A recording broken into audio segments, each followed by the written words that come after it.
But I want to ask you about this the notion of hiring professionally paid signature gatherers, as versus, and I've made it clear in my column that basically on countywide or statewide issues, it's what you do in politics these days.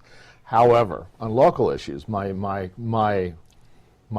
theory has been is that if a local issue doesn't have enough local citizens, actual Salinas citizens in this case, actually putting the time in to get those signatures, that it kind of is like hiring mercenaries to fight a war that professional soldiers that you don't and it's because you don't want to get involved in it, or you don't have the steam or the volunteers or the organizational energy to get those 13,000 signatures. So I'm wondering your thoughts on the idea of spending that money on the paid professional signature gatherers as versus, and what does that say about your movement and your effort toward a special taxes versus something that would grow up organically and evolve naturally, where 100 people that live in Salinas say, hell yeah, we're going to go get those signatures on our own. What's your notion on this? So what it says to the whole public is that democracy is live. People's voices shall be heard.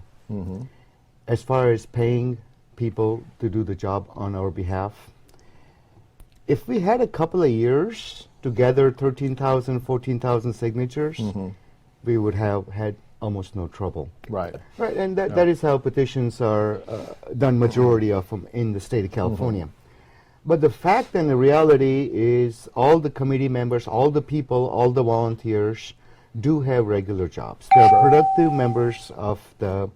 We tried going after work. I'm a car mechanic. I cannot fix all the cars that come into my shop. So I hire other mechanics to fix the car on my behalf. I watch them, I supervise them, I direct what it is to be done. Somebody goofs up sometimes, you go clean that up. The concept is no different with a paid petitioner. If I was to work from 7:30 to 6 in the evening, Monday through Saturday, then try to collect signatures in the evenings and weekends, the effort would have never garnered more than a couple thousand signatures. Right. Because we all have kids, we all have families, we have people who want to see things we need to do.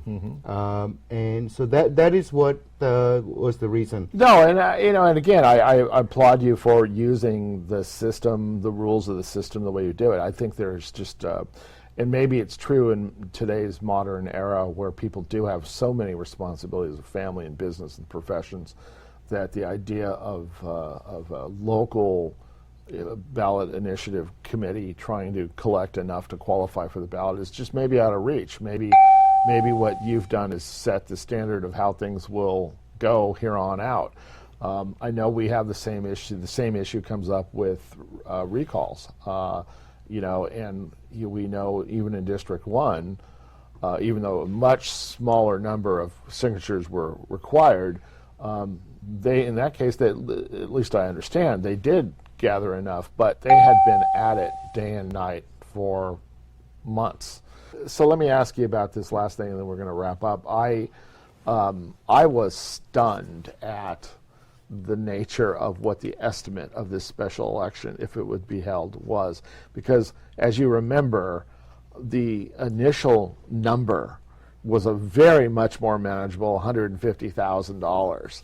Now, it's still a lot of cash, but in the bigger scheme of things, $150,000 isn't all that big a deal. $765,000, however, which is the estimate coming from the County Department of Elections, asked if it needed to run this election, single issue election, right now. If it was on, it would be $765,000. That had to have just floored you when you heard it. What was your reaction to that? Well, originally, Jeff, we went to the county and asked them what it will take to run a single issue election. And their estimate was $100,000 to $150,000. Okay. KSBW did a story on the election. And we said, this is the number we have received from the Department of Elections. They verified it. Why has it changed? What is city doing to change that to a $750,000 figure? I do not know. But I trust Claudio. He's a pretty straightforward guy. He's a straight shooter as far as I know. Yeah, and when he looks at you in the face and says this is $100,000 to $150,000 to run a single issue special election for City of Salinas, I believe him. There may be a huge range. If someone says $25 to $30 per person to run election, Right. for 50,000 registered voter, that's $1.5 million. Yeah. Someone said the little district in a elementary school district will take 200,000 to run. I'm no expert in election costs. I trust what the county department election head says. 100 to 150,000 is the range.